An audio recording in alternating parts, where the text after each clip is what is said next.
Muy buenos a todos, espero que se encuentren excelentemente bien en este día, mañana, tarde, noche, cualquiera sea la hora que estén viendo o escuchando este mensaje. Palabra del Señor, sana doctrina, que sin lugar a duda su vida será bendecida. Hoy día comenzamos la lectura de Primera de Pedro al capítulo número 1 con dos temas. Número 1, una esperanza viva, precioso tema. Número 2, llamamiento a una vida santa. Hermanos, fue un estudio precioso. Recuerden, 21 a 15 en todas las plataformas, Facebook, Instagram, TikTok, YouTube, 21 a 15 horario en Chile. Acompáñennos para que no se pierdan el estudio completo, porque lo que viene a continuación es un extracto que probablemente dividan dos. Parte 1 y parte 2. No lo sé. Probablemente sí, probablemente no, hermanos. Atentos a lo que se viene. Hermanos, Primera de Pedro... hacemos una introducción, ¿les parece? Voy a hacer una introducción. Pero voy a hacer una introducción un poquito más larga que la de ayer. Voy a leer la que tengo acá en la Biblia, pero también la que tengo en el PC. Porque hay datos que ahí están y que son relevantes también. Dice, Primera de Pedro. La primera carta de Pedro está dirigida a los creyentes del norte de Asia Menor, que sufrían en medio de una inmensa e intensa persecución, a quienes exhorta a mantenerse fieles bajo la opresión. Pedro comienza con una hermosa bendición de Dios y un recuento de su gracia hacia los santos. Su propósito es animar a los creyentes perseguidos, a no sorprenderse de la persecución, sino a vivir de manera santa en vista de las grandes misericordias de Dios. Esta carta se distingue por un motivo llamado a sufrir haciendo el bien. Así como Cristo murió por los pecados que él nunca cometió, el apóstol anima a sus lectores a hacer el bien para testimonio de la gloria de Dios y de los incrédulos. ¿Sí? Ese es el testimonio que tenemos que dar para otros. Mediante la imagen de un peregrino, Pedro apunta hacia una herencia de la vida eterna y el honor que Dios le da a su pueblo, para que los cristianos de la dispersión obedezcan al Señor en ese corto tiempo de peregrinaje, aquellos que están dispersos, a la luz de la recompensa que recibirán. El autor es Pedro, está entre el 62 y el 64, escrita después de Jesucristo, por tanto el templo aún no estaba construido, aún estaban las ofrendas, a pesar de que el velo ya había sido rasgado desde arriba hasta abajo. El exilio y la persecución, el sufrimiento y la herencia eterna. Acá hay un par de datos también que me son interesantes leerlos. Bueno, el año es el 63, ya lo vimos, entre el 62 y el 64. El general romano Pompeyo conquistó Jerusalén. Hermanos, en estos tiempos empezó también la dispersión de los judíos, ¿sí? No solo había una persecución por parte de los cristianos, hacia los cristianos, por parte de los judíos ortodoxos y también del pueblo romano, sino que incluso la dispersión de los judíos propiamente tal. Recuerden que en el 70 hubo una revuelta tremenda en estos años, hermanos, ¿sí? Ténganlo en consideración, no solo para aquellos hermanos que eran cristianos, sino también para el pueblo judío. Y recuerden que en el año 70, producto de toda esta revuelta, de esta dispersión que hubo en el pueblo, se destruye el templo, que fue profetizado por nuestro Salvador Jesucristo en Mateo 24. Entonces fue profetizado en los primeros versículos de Mateo 24 y fue así que concluyó, ¿sí? Entonces, desde entonces los judíos, llevados del profundo odio y desprecio que Roma les inspiraba, comenzaron a llamarla Babilonia.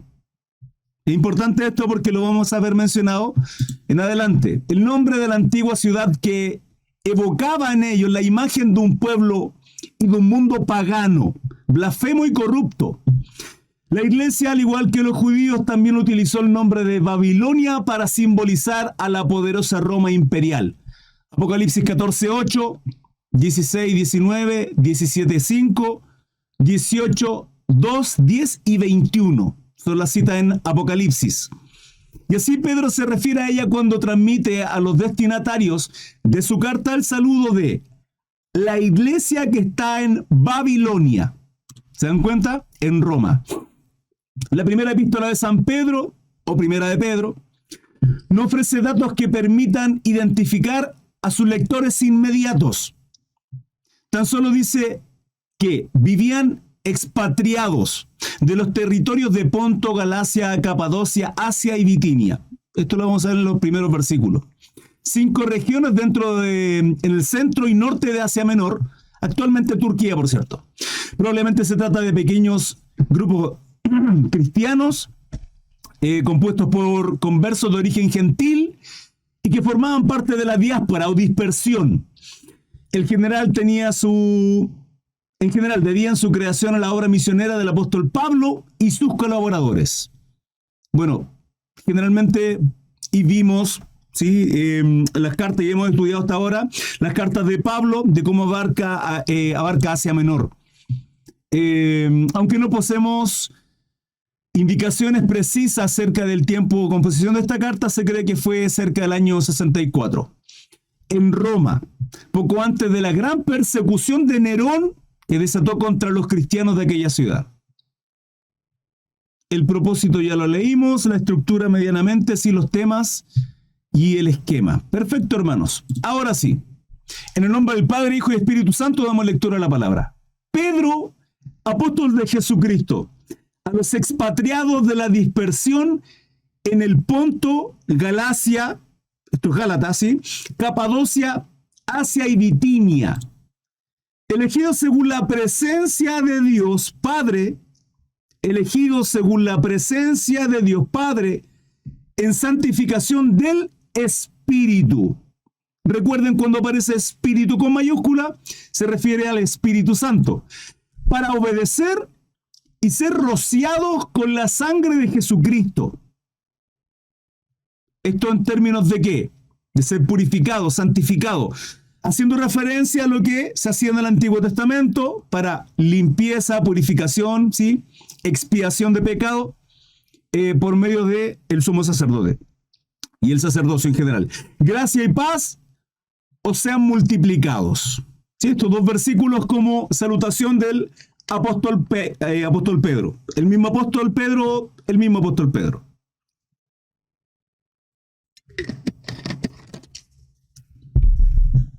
Entonces comenzamos con el primer tema, una esperanza viva. Hermanos, leeré hasta el versículo 12 para hacer un tiempo de dudas, preguntas y consulta. Bendito el Dios y Padre de nuestro Señor Jesucristo. Bendito el Dios y Padre de nuestro Señor Jesucristo, que según su grande misericordia... Cambia pantalla en Facebook. Ahí está, perdón. ¿Por qué me aparece así acá? No sé por qué me aparece así acá. Bueno. Bendito el Dios y Padre de nuestro Señor Jesucristo, que según su grande misericordia nos hizo renacer. Renacer.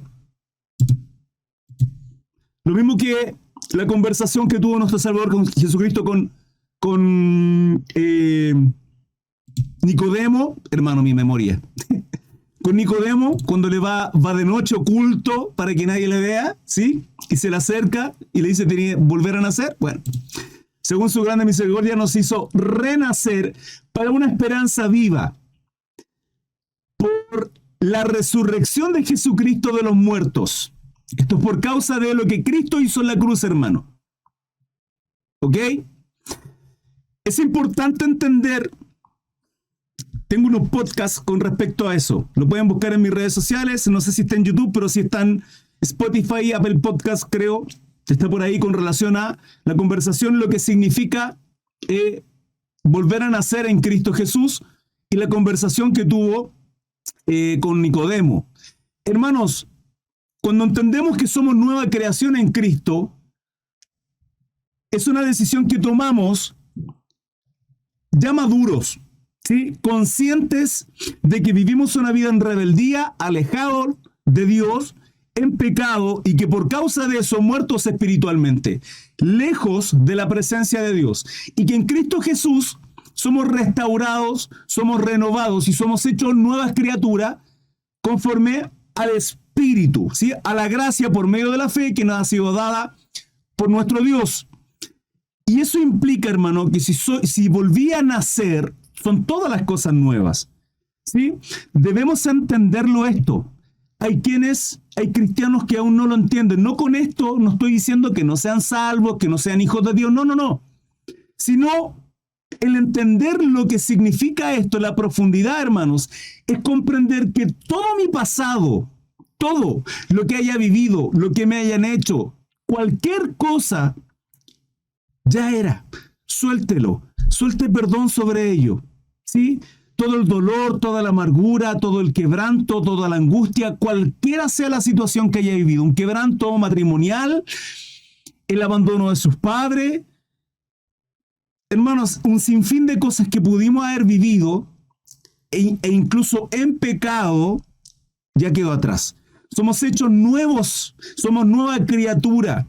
Tenemos el Espíritu Santo que nos cela, dice la palabra, ¿sí? Servimos a un Dios celoso y que tenemos que santificarnos. Y el gozo de nuestra salvación es Cristo Jesús y la esperanza, como lo dice acá, viva, hermanos, en que hay una nueva creación en nosotros. Las cosas viejas pasaron, son todas nuevas, y una esperanza de vida eterna en Cristo Jesús. Eso es lo que nos está diciendo Pedro en este capítulo, o en estos primeros versículos. Por la resurrección de Jesucristo de los muertos, solo por Él, mis hermanos. ¿Sí? No es por fiestas, no es por guardar Shabbat, no es por circuncidarme, no es por obras, no, es en Cristo Jesús, lo que Él hizo y lo que el Padre, a través de Jesús, nos otorga, que es su gracia. 4. Para una herencia incorruptible. ¿Qué significa incorruptible? Porque hay corruptible, sí. Usted puede recibir una herencia económica, material, que así como el oro y todo pierde su valor, así como una casa se desmorona y con los años se oxida o se la comen las termitas, la herencia, hermano, que poseemos. Quiero hacer un énfasis en esto, hermanos, para que entendamos cuál es la herencia que tenemos.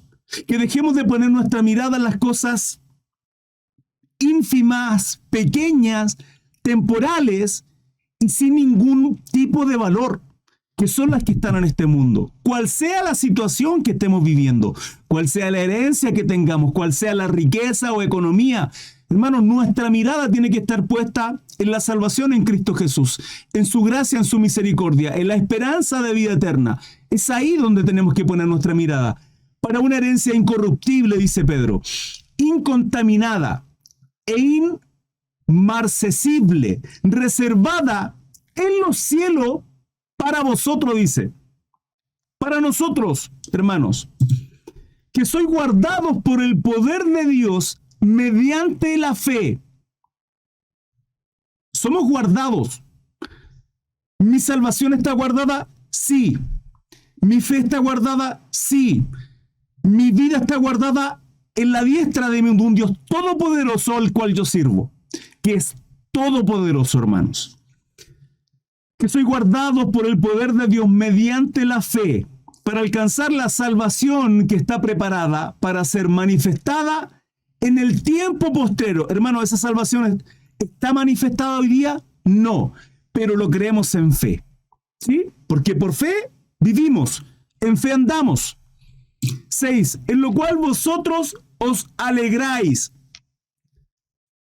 Si no vivimos alegres, si no estamos contentos, si hemos perdido el gozo, es porque nuestro corazón no está en Cristo Jesús.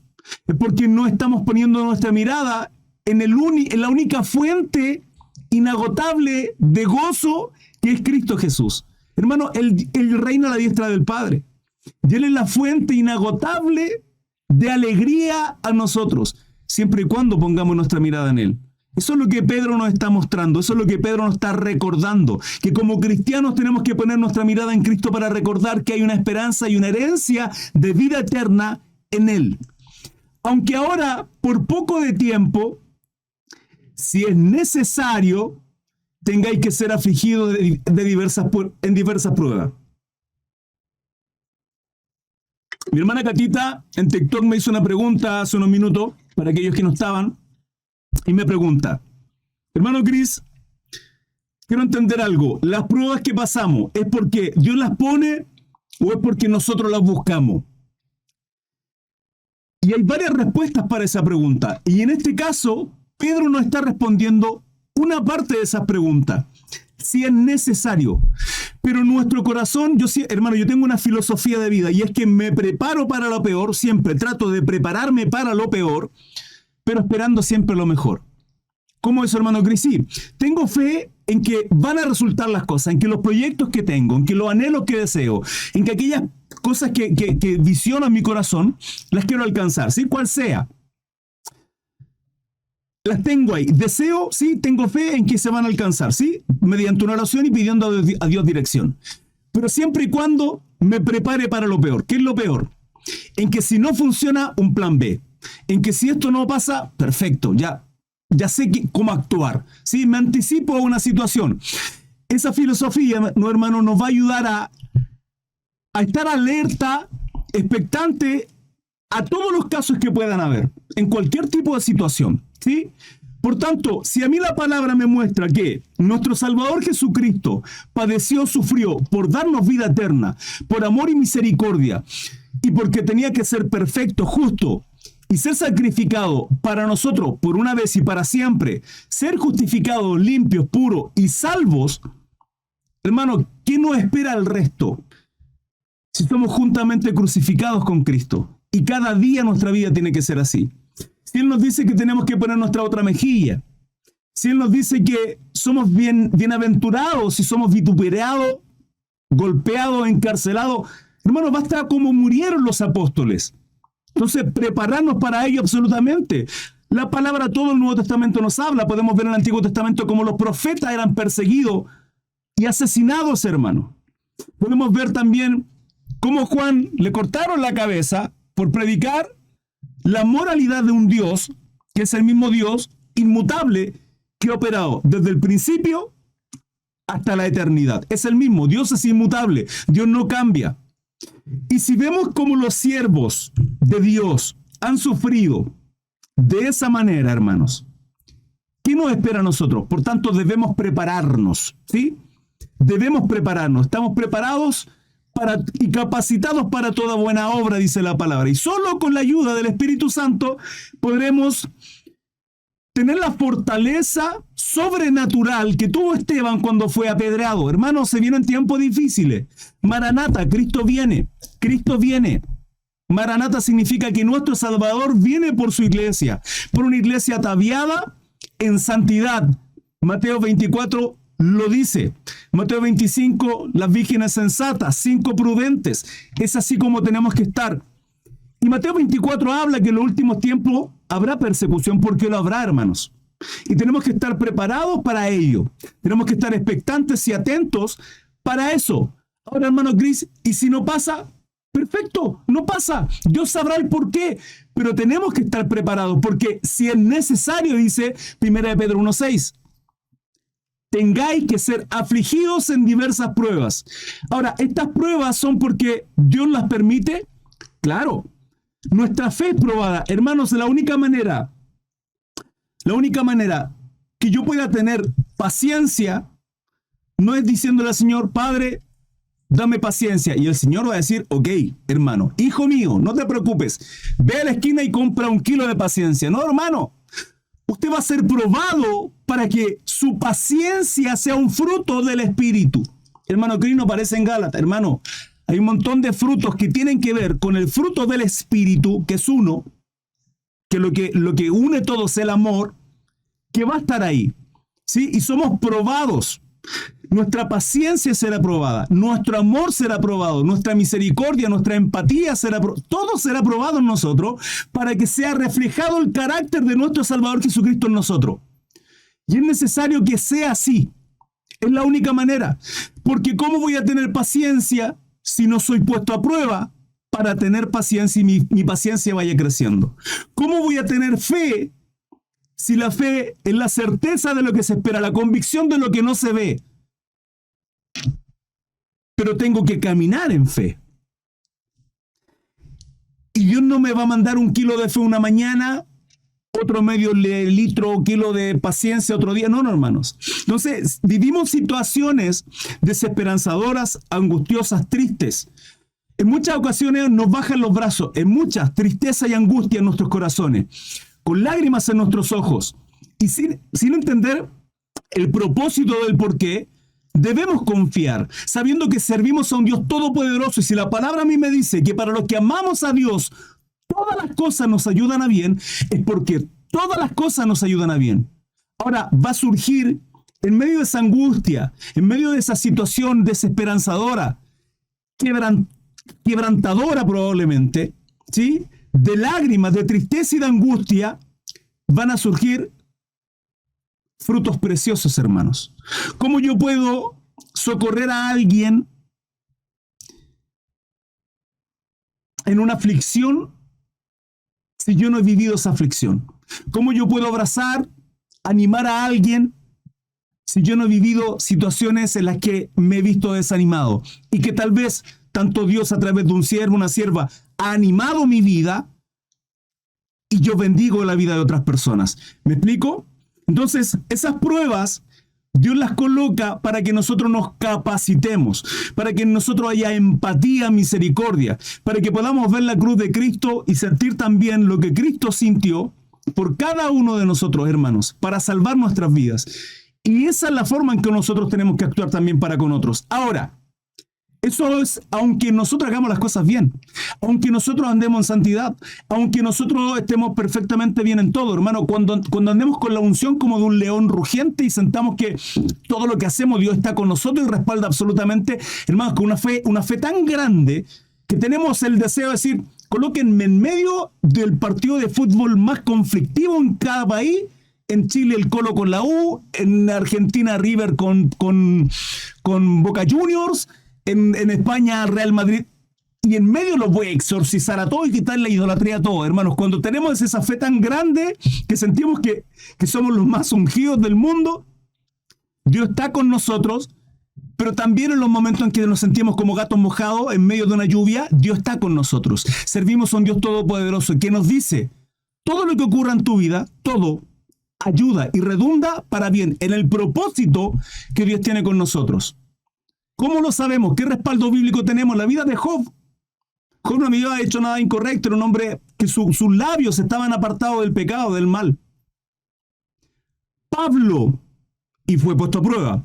Pablo tenía un aguijón en la carne, dice 3 veces orado al Padre, y me dice, bástate de mi gracia, Pablo. Entonces, aunque yo haga todas las cosas correctas, aunque me sienta como un león, voy a ser puesto a prueba. La palabra habla de un día malo. Y ese día malo tenemos que estar firmes. Dice la palabra, someteos pues a Dios, resistid al diablo, y éste huirá. Jehová le reprenda. Entonces, ¿las pruebas las pasamos porque son propósito de Dios? Sí. Pero también pasamos conflictos porque no estamos en santidad. Porque el pecado le da autoridad a Satanás a que nos apunte. Abrimos puertas o portales, como dicen algunos, a través de lo espiritual, a través del pecado, porque delegamos una autoridad. La palabra Salmo 23, que siempre lo mencionó, Salmo 91, dice, el que habita al abrigo del Altísimo morará bajo la sombra del Omnipotente, y todas las bendiciones que tienen para abajo es para aquellos que habitan al abrigo del Altísimo. Hermano, si yo estoy pecando, ¿tengo la cobertura de Dios? No.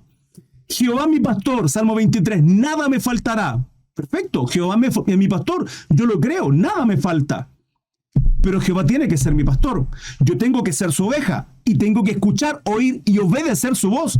Si no escucho, si no obedezco su voz, ¿soy su oveja? No. Jehová es mi pastor, no. Entonces, nada me faltará, no. Todo te faltará. Y toda la recompensa, bendiciones, dichas, bienaventuranzas que tienen ambos salmos hacia abajo, es porque yo no estoy haciendo las cosas bien. Entonces, respondiendo a mi hermana Catita, que pregunta, ¿las pruebas son por qué? ¿Porque Dios las envía o ambas? Y los conflictos que vamos a vivir, espero, sean de parte de Dios, porque Él no pone ninguna carga que no podamos tolerar, que no podamos aguantar, porque Él nos da la fuerza para salir adelante. Seguimos. 7.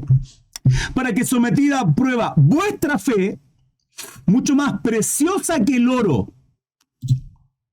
La palabra establece que somos probados como el oro, como la plata, en el crisol.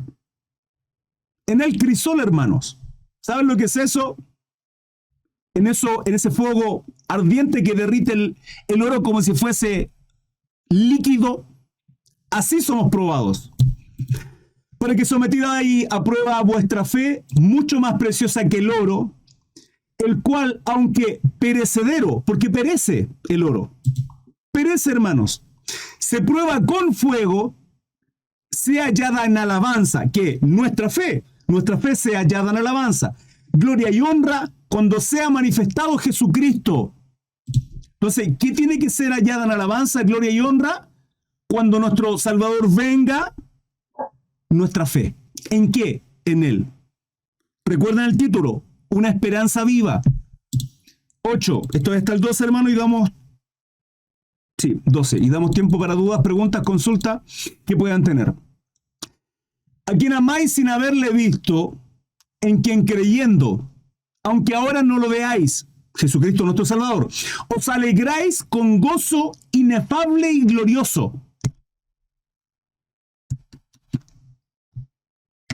Es locura, hermanos. ¿Sí o qué?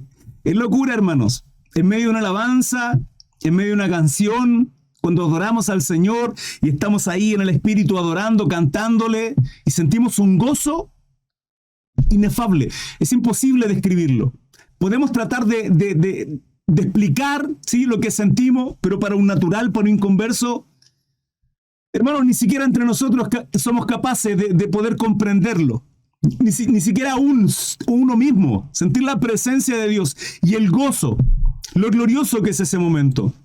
Obteniendo el fin de vuestra fe, que es la salvación de vuestras almas. ¿Cuál es el fin de nuestra fe? La salvación de nuestras almas. Los profetas, escuchen esto, hermanos, porque esto es tremendo. Los profetas que profetizaron de la gracia destinada a vosotros, o sea, todo el Antiguo Testamento, todos los profetas, hermanos, todos, inquirieron y diligentemente indagaron acerca de esta salvación, pregonaron, profetizaron, escudriñando qué persona y qué tiempo indicaba el Espíritu de Cristo. ¿Cómo? Para aquellos que no creen, no piensan, no saben que nuestro Dios, un solo Dios, manifestado a través del Padre, el Hijo y el Espíritu Santo, está ayer, hoy y por los siglos de los siglos. La Trinidad hermosa ha actuado en toda la eternidad, desde el comienzo. El Espíritu de Cristo, que estaba en ellos, ¿se entiende? El cual anunciaba de antemano los sufrimientos de Cristo. Hermano, esto lo podemos ver en el Antiguo Testamento, y uno de los versículos, uno de los capítulos más tremendos, Isaías 53, que por lo general los judíos ortodoxos no lo leen. Arrancaron esa página de su Tanaj. El cual anunciaba de antemano los sufrimientos de Cristo y las glorias que vendrían tras ellos. 12, y termino con este. A esto se les reveló que no para sí mismos, escuchen, no para sí mismos, sino para nosotros, administraban las cosas que ahora os son anunciadas, por lo que os han predicado el Evangelio por el Espíritu Santo enviado del cielo, cosas las cuales anhelan mirar los ángeles. Hermanos, ¿saben qué significa esto? Cambio pantalla por acá por Facebook. Lo tremendo que estos últimos versículos, que aún ellos no entendían la revelación, se les fue revelado en términos de predicar, de entregar el mensaje, ¿sí?, de pregonar el sufrimiento pero sin entender el tiempo ni para quién iba ello. Y hoy día nosotros tenemos, hermano, vivimos en un tiempo maravilloso y pleno, porque tenemos hoy más que nunca el conocimiento de toda la palabra, entendiendo que en el tiempo de nuestro Salvador Jesucristo, de los apóstoles, no estaba el Nuevo Testamento, aún no se escribía, solo estaba el Antiguo Testamento. Y en el Antiguo Testamento los profetas no tenían el Antiguo Testamento. ¿Me explico? Y nosotros tenemos el canon completo, la Biblia, la palabra profética por excelencia. Y nosotros sí entendemos la revelación, y es porque los sellos se han abierto, ¿sí? En Daniel dice, sella estas profecías. Y a nosotros se nos es revelado de quién Daniel estaba hablando. Y no hay tiempos más maravillosos que los tiempos que estamos viviendo. Y en cuanto... Perdón, hermano, todavía sigo un poco delicado de salud. Resfriado. Entendemos el canon completo, entendemos la revelación tanto de Daniel, Isaías, Jeremías, Malaquías, Amós. O sea, hermanos, el canon completo. Dios nos ha capacitado, Dios nos ha otorgado. Hermano, ¿cómo 1000 años atrás no tenían la capacidad, el conocimiento, las revelaciones que hoy día tenemos? ¿Cómo? Sino porque Dios concede el don de ciencia, de entender su palabra, el conocimiento de su palabra, la revelación de su palabra, y porque los tiempos proféticos tienen su tiempo. Y hoy día sabemos perfectamente, estadísticamente, por medio de terremotos, guerra y un montón de cosas más que están descritos en Mateo 24, que el tiempo ya está cerca. A esto se les reveló que no para sí mismos, o sea, no para ellos mismos, sino para nosotros, hermanos. Fíjense la maravilla que es esto. Administraban las cosas que ahora os son anunciadas por los que os han predicado el Evangelio por el Espíritu Santo. Amén. Enviado del cielo. Y ahí estamos nosotros. Desde los apóstoles en adelante, hermanos. Cosas en las cuales anhelan mirar los ángeles. Anhelan mirar los ángeles, hermanos. El eunuco, cuando iba leyendo Isaías sin comprender, estaba leyendo Isaías, hermano. Se tiene la posibilidad de leer Isaías. En aquel tiempo, no cualquiera lo tenía. El eunuco estaba leyendo. Y Esteban le escucha, se le acerca, le dice, ¿entiendes? Y el eunuco no entendía. Dice, ¿cómo voy a entender si no tengo a quien me explique, quien me enseñe? Y estaba hablando de Isaías, si mal no recuerdo, Isaías 53. Mis hermanos podrán corroborarlo. O corregirme si estoy equivocado. Creo que Isaías 53. Y Esteban le predica. Dios le concede el don de fe. Él cree. Y luego se bautiza en el instante. Dígame si eso no es la gloria de nuestro Dios, la gracia de nuestro Salvador Jesucristo. Qué precioso, hermanos. ¿Cuántos reyes, cuántos eruditos o sabios, hermano, hubiesen querido tener la capacidad que tenemos hoy día y que hoy día menospreciamos? Iglesia amada, menospreciamos la posibilidad de tener este libro en nuestras manos y leerlo con libertad y predicar con libertad. Y lo menospreciamos. No sabemos lo que significa esto. Por eso somos una iglesia dormida. Hermano, dormida. Hermano Cris, ¿no estamos dormidas? Sí. Lea Mateo 25, las 10 vírgenes. ¿Quiénes son las 10 vírgenes, hermanos? ¿Qué tipifica las vírgenes? Ahora, usted me podrá decir, sí, pero solo 5 durmieron. No. No. Las sensatas guardaron aceite. ¿Qué tipifica el aceite? La unción. ¿Qué tipifica la unción? La presencia de nuestro Dios, el Espíritu Santo.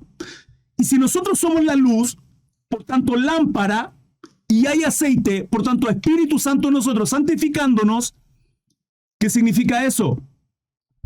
Que somos las vírgenes sensatas. Pero las 10 durmieron. Y eso es lo que pasa en nuestra vida, hermanos. Estamos durmiendo, tibios. Esa es la iglesia de hoy en día.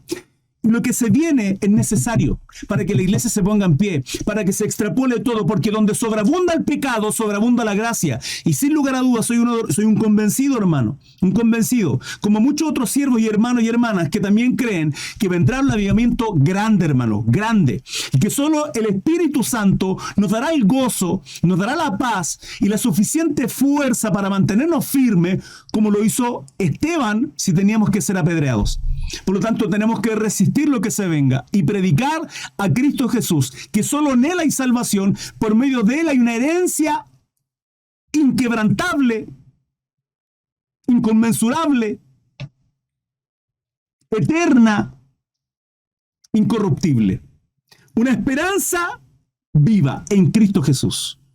Hermanos, dudas, preguntas, consultas. Les leo.